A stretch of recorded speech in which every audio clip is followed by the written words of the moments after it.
Chapter 23 is focusing instead on proportions, now on means. We're going to be using some of the same concepts from the previous chapters of confidence intervals and hypothesis testing, but we're going to apply it now to using averages instead of percentages. So a lot of the math that we're going through should look familiar, so this chapter should be a lot easier than some of the previous chapters. So let's take a look at an example that we're going to go step by step through everything with. So Trip Hammer Road is a busy street that passes through a residential neighborhood. Residents are concerned that vehicles often exceed the posted speed limit of 30 miles per hour. The local police sometimes place a radar speed detector by the side of the road. As a vehicle approaches, the detector displays the vehicle's speed to its driver. Local residents are not convinced that such a passive method is helping the speeding problem. They want to persuade the village to add extra police patrols. A resident stood where he could see the detector and recorded the speed of vehicles passing during a 15-minute period in one day. When clusters of vehicles went by, he noted the speed of the front car. Here is his data. So there, as you can see listed, are 30 speed limits from 30 different vehicles that pass through the neighborhood. So that's just some basic beginning information. We're interested both in estimating the true mean speed and in testing whether it exceeds the posted speed limit. These data differ from data on proportions. Proportions are usually reported as summaries. Individual responses are just success or failure, and we summarize the data with a percentage. We are now using quantitative data, and quantitative data usually report a value for each individual. We have quantitative data, so we will summarize with means and standard deviations. So our big summary in this chapter is going to be mean and standard deviations for each set of data. So our focus on the first half of this chapter, on today's lesson, is creating a confidence interval to approximate the real average speed. So let's go through our steps. The first step in calculating a confidence interval is to check the conditions. This is the same first step that we've done on most of the past few chapters. Because these are means, though, the conditions have changed a little bit. We still have to check random. We still have to check 10%, but then the question becomes, is the sample considered large enough? That is more of an opinion question, but in general, we typically want n to be greater than or equal to 30 for the sample to be considered large enough. So let's take a look at our conditions for this trip hammer problem. So, were the cars random? Well, you, as the person taking the speed, do not have any control over the cars that drive through, so it is safe to assume the cars driving are considered random. 10%. Well, our sample was 31 vehicles. If you go back and you count the number of data values, there was 31. And so if we add a 0 to that, we get 310. Do you think there's 310 cars on the road? Yes, that's a safe assumption. And is the sample size large enough? I said greater than or equal to 30. It's 31, so yes, the sample size is large enough. So the conditions, the NP and the NQ, no longer exist because we don't have a P. So it's just, is the sample large enough? So let's look at the next piece for creating our confidence interval. Next step is, because all we have is a sample, we cannot calculate the standard deviation. Instead, we calculate, if you remember, the standard error. Now, when you are given raw data, like what we had in our problem just now, we don't know anything about the sample other than those raw numbers. So when that's the case, you have to start by finding the mean and the standard deviation for the sample before you can even talk about calculating standard error. So some review, you'll need graphing calculators for these, but if you remember, we entered our data into the calculator by pressing Stat, then option 1 to edit. And so you would type all of your data in, So go ahead, if you have your graphing calculator, go ahead and go to Stat, Option 1, type in the 31 values from the starting example. Then, to calculate our mean and our standard deviation, you're going to press Stat again, arrow over to the Calc menu. We want Option 1, which was again one variable statistics. And when you hit enter, it gives you all of those options. The two options that we want are X bar and SX. So first of all, what is that data that the calculator just told us? It should have told you that X bar was 30.32, and remember this is from the sample, and SX was 4.04. So this is our mean and our standard deviation for our sample. Now, we need to find the standard error. So the standard error has the following formula, which we've seen before. What the heck? Okay, let's try that again. Okay, so I don't know why my computer's being foolish. Okay, so I apparently cannot uncover that little box right there. So I'm just going to write down the formula, which is SX divided by the square root of n. So if you need to find standard error, we will always use that formula. And so let's go ahead and find our standard error. So SX is 4.04 divided by the square root. Now our sample size, if you go back and you count the number of data values, was 31. And so we're going to stick with the same rule, 2 non-zero digits. I get a standard error of 0.73. So that is step 2. If you don't have the standard deviation to start with, you use the calculator, that's all this stuff right here, and you find your sample information. Then you calculate your standard error by doing S divided by the square root of n. Step 3, now that we have our standard error, okay, back in chapter 18, according to the central limit theorem, the larger n becomes, the more normal the distribution becomes. Because of this fluctuation, though, we can't use z-scores. Instead, we're going to be using a model that's called Gosset's t-model.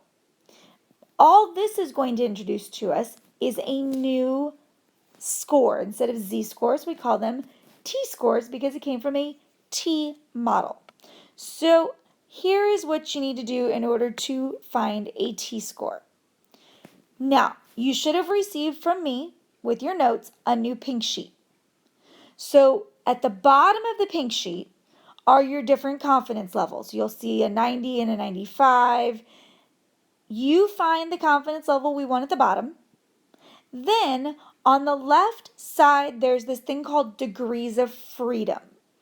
Okay, degrees of freedom is always n minus 1 or the closest number to that is smaller than n. Because if you notice, like, it starts off with 1, 2, 3, 4, so on and so forth, but then all of a sudden it starts jumping by larger amounts.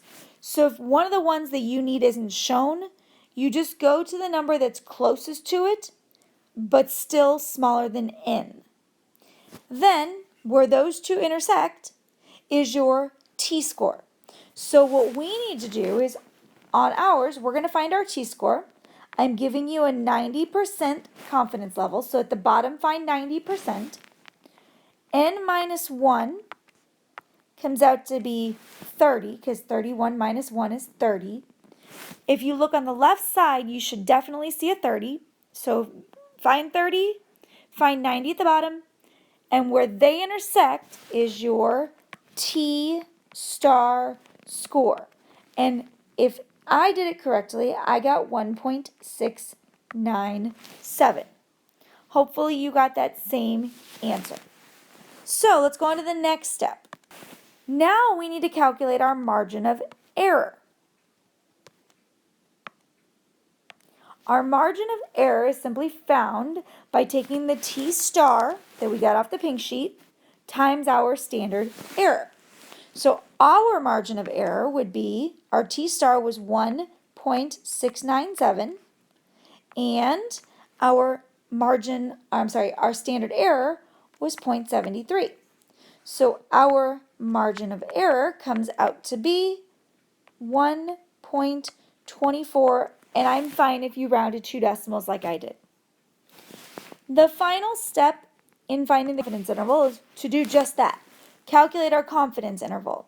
And so to find that, it is always x bar plus or minus your margin of error. And then remember, we always then break it into a low number and a high number. So let's do that part of it. So our x bar from the calculator was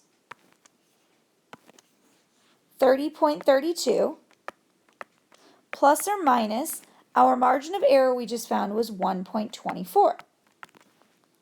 So if we take 30.32 and we subtract 1.24, we get 29.08. If we take 30.32 and we add 1.24, we get 31.56. So there is our confidence interval, and that is your process that we're going to go through every time we calculate one of these. So now that we've broken down very specifically, now look at kind of some normal questions that will be asked in your homework.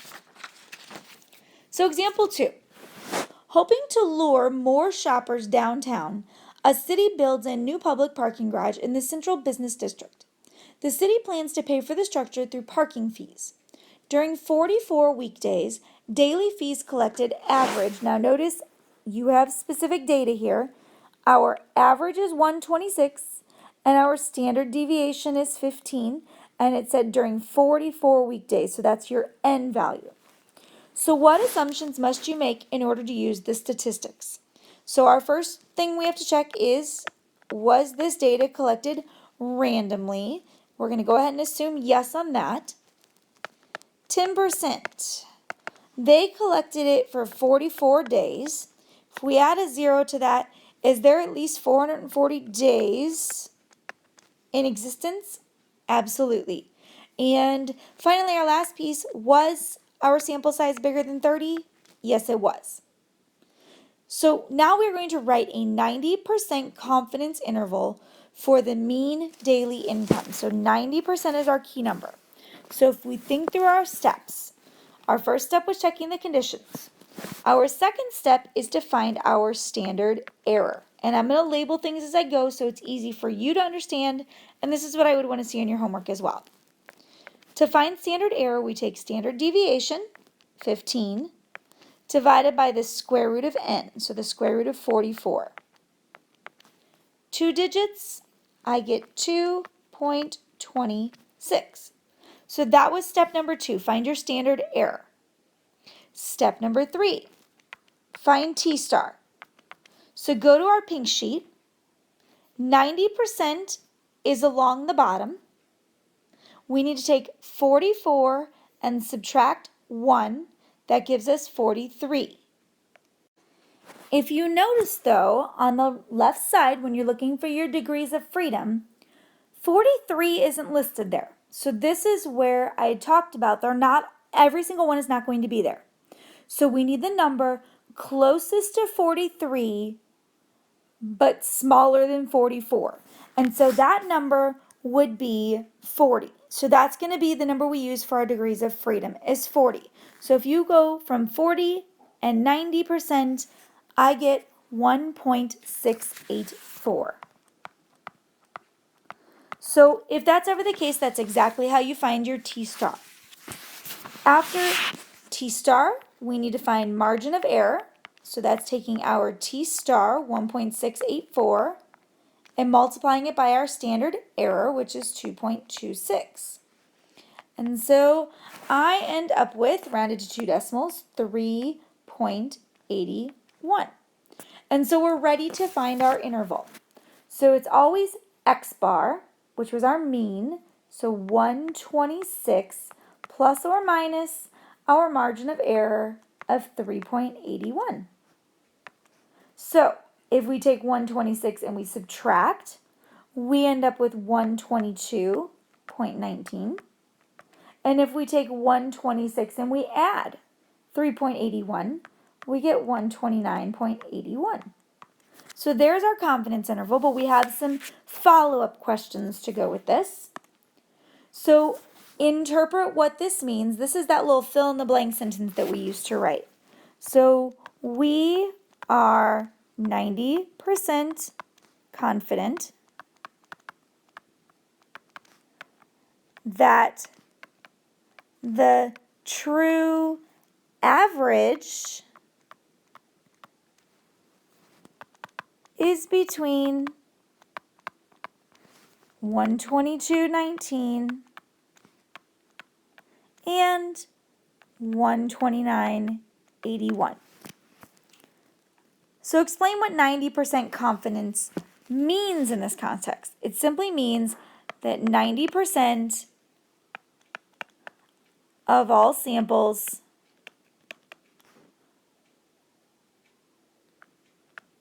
would have intervals that contain the population mean, which is mu. Now, the consultant who advised the city on this project predicted that parking revenues would average $130 per day.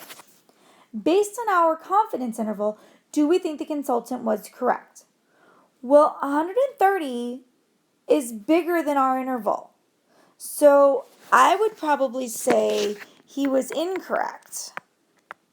He was not correct because $130 is larger than our interval.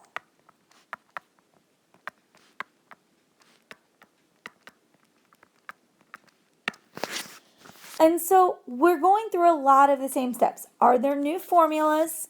Yes. But it's still some of the same steps that we went through the first time we did confidence intervals. So let's look at another example. Suppose that for budget planning purposes in the city that we just talked about, in example 2, they need a better estimate of the mean daily income from parking fees. So someone suggests that the city use its data to create a 95% confidence interval instead of a 90% confidence interval. How would this interval be better for the city? Well, because we're increasing our confidence, our interval is going to be wider. So how would this be better? It would be a wider interval.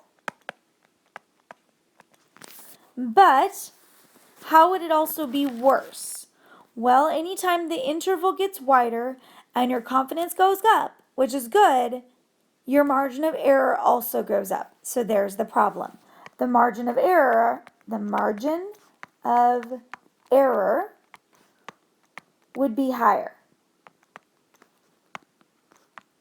which is a problem because it is considered error. So there's a good and a bad here. So we have another follow-up. Well, how could they achieve an interval estimate that would better serve their planning needs then without increasing margin of error? And the easy solution to that is they need to increase their sample size. So let's figure out what that means. How many days worth of data should they collect to have a 95% confidence, but they want to keep the margin of error at $3? So let's talk about how we're going to find this. Well, margin of error is always found by taking T star times the standard error. Well, what do we know? Well, the margin of error is $3. Do we know T star? Well, it's changed because we went from 90% to 95%. So go back to your pink sheet, go to 95% on the bottom, and remember we were using 40 for our degrees of freedom, and those two intersect at 2.021 times, how do we find standard error? Well, that's found by taking your standard deviation, which was $15, divided by the square root of n. Well, that's the problem. We're trying to find n. So let's do some math now. We got to get n by itself. Well, let's get it out of the denominator. So I'm going to start by multiplying both sides by the square root of n. So that leaves me with the square root of n times 3 equals 2.021 times 15. Okay, well now to get n by itself, we're going to divide by 3. So that leaves us with the square root of n equals 2.021 times 15 divided by 3. Notice I'm not using a calculator because I don't want to round until the very end. Now to finish getting n by itself, all we have to do is square both sides. So I'm going to square this. In order to square this side, I have to use parentheses and put the squared outside. So pick up your calculators, type in parentheses 2.021 times 15 divided by 3, close those parentheses, and then hit squared. And round to the nearest whole number, and I get they should now sample 102 days instead of 44. So again, these are all different problems that we basically did in the previous chapter, but we're changing up we're changing it from proportions to means. For example, in 2004, a team of researchers published a study of contaminants in farmed salmon. Fish from many sources were analyzed for 14 organic contaminants. The study expressed concerns about the level of contaminants found. One of those was the insecticide Mirex, which has been shown to be carcinogenic and is suspected to be toxic to the liver, kidneys, and endocrine system. One farm in particular showed salmon with very high levels of Mirex. After those outliers are removed, summaries for Mirex concentrations in parts per million in the rest of the farms are, so we're given our data. We know N is 150, Y bar, which is the same thing as X bar, is 0.0913, and our standard deviation is 0.0495. So we need to check our conditions. Was this done randomly? We're going to assume yes, and they even threw out the outliers so that it didn't influence our data. 10%. So our N is 150, and remember that was salmon. Is there, at a 0, at least 1,500 salmon out there? I would say yes, that's a safe assumption. And was N bigger than or equal to 30? 150 definitely satisfies that. So there's our conditions met. Calculate a 95% confidence interval. So let's go through our steps. The first step we already did, that was checking the conditions. The next step is find our standard error. So to find that, our formula was standard deviation, which is 0.0495, divided by the square root of n, or the square root of 150. I end up with a very tiny number of 0.004. So after that, we have to find T star. So T star, go to your pink sheet, 95% on the bottom. If we take 150 and we subtract 1, we're at 149. Well, the closest number that we have is 140. So we're going to use 140, and that gives us 1.977. So now we need to find our margin of error. So that's T star 1.977 times standard error 0.004, and I get a margin of error of 0.008. So let's find our confidence interval. So we're going to take our mean from the previous slide, that was 0.0913. We're going to add or subtract our margin of error of 0.008. So if we subtract the 0.008, I get 0.0833. And if we add the 0.08, or 0.008, I get 0.0993. And so now we need to interpret those results. So this is our fill in the blank sentence. We are 95% confident that the true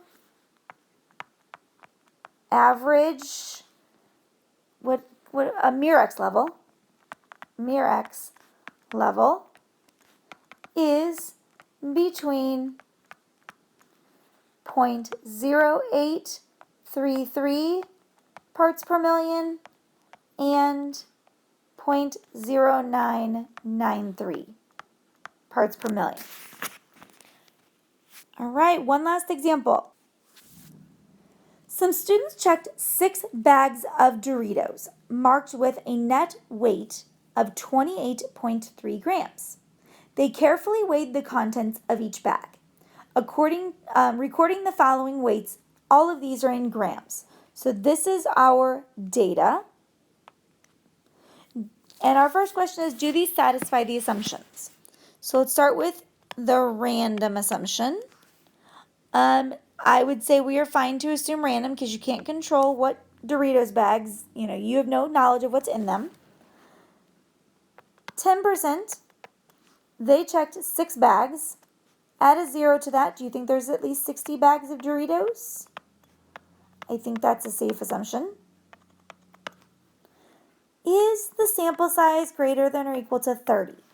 Definitely not, but we're going to go ahead and do it anyway. We're going to assume that it's all right, and we're going to go ahead and continue.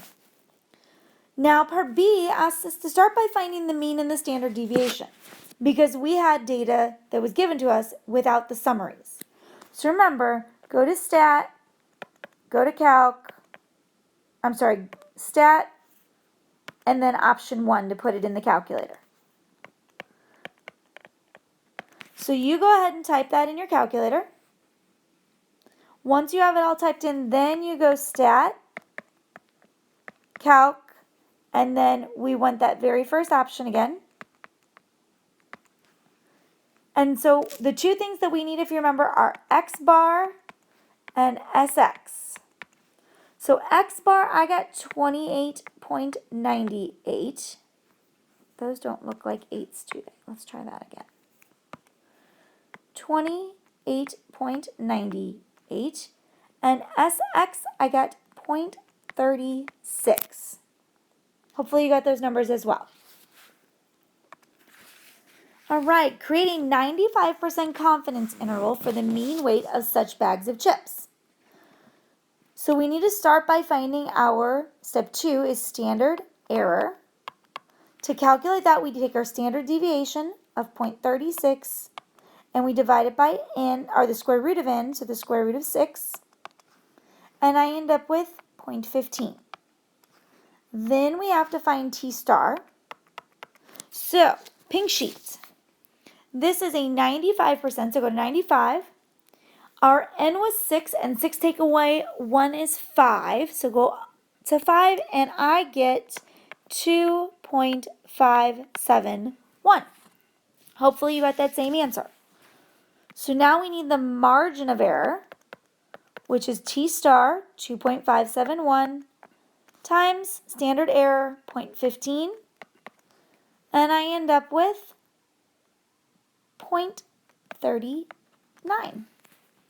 And so we're going to now find our interval by taking our mean, 28.98, and adding and subtracting 0.39. So if we subtract it, I got 28.59. And if we add 0.39, I get 29.37. So explain in content what your interval means. So we are 95% confident that the average weight of Doritos is between 28.59 grams and 29.37 grams. So, comment on the company, because the company stated that the net weight was 28.3. So, what do we think? Well, the only thing we can really say is that weight is below our interval. So that means that the bags at least meet what the manufacturer says. So it's below our interval. So the bags contain at least what is stated. And that's the end of confidence intervals. And we'll see you in class.